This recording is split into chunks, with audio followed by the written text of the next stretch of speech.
Présidente, chers collègues, malgré des discours rassurants, malgré les affirmations sur une prise de conscience, sur l'importance de la voirie départementale comme axe essentiel de communication, eh bien, nous nous heurtons encore une fois au mur des réalités. Un mur qui, à force de rester debout, finit par ressembler au mur des lamentations. Car, faut-il le rappeler, on ne se sent toujours pas entendu dans cette assemblée. Prenons un exemple concret. L'étude d'auscultation des routes réalisée en 2024, facturée 350 000 €. Quel retour en avons-nous?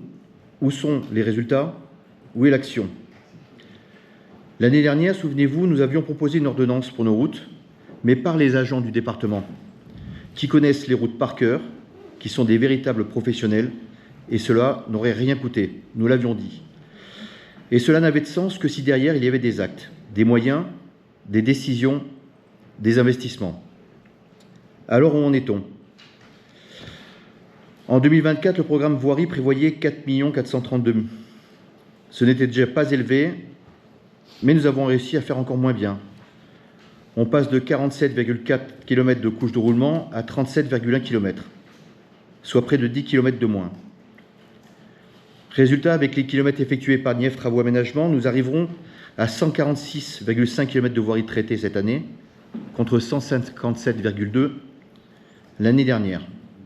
À ce rythme, vous l'avez fait remarquer, il nous faudra 30 ans pour refaire l'ensemble de notre réseau routier. Et cela alors même que vous reconnaissiez l'an dernier que le changement climatique accélérait la dégradation des routes, et c'était la justification même de l'étude. Le budget de renforcement baisse de 782 000 €. Le budget global de la voirie baisse de près de 2 millions d'euros. Et malgré cela, vous osez titrer votre rapport « La Nièvre, un territoire sur la bonne voie ». Permettez-moi de dire que ce titre relève plus de l'ironie que de la communication. On ne peut pas dire que la Nièvre a de bonnes routes. Vous êtes les premiers à accuser l'État, dès lors qu'il s'agit d'une route nationale, la 151, actuellement. Or, nos voiries départementales, celles dont vous êtes responsables, sont dans un état tout aussi critique et dangereuse. J'en veux pour preuve, me concernant, plusieurs accidents sur la 2076, que je signale depuis bientôt 3 ans, dont j'avais demandé des aménagements. Nous avons encore eu, au mois de décembre, un spectaculaire accident avec encore 3 miraculés, juste avant Noël. Au mois de janvier, un nouvel accident avec 2 fillettes blessées. Qu'attendez-vous? Qu'il y ait encore des morts? Les routes sont-elles devenues politiques à ce point que l'on sacrifie des vies?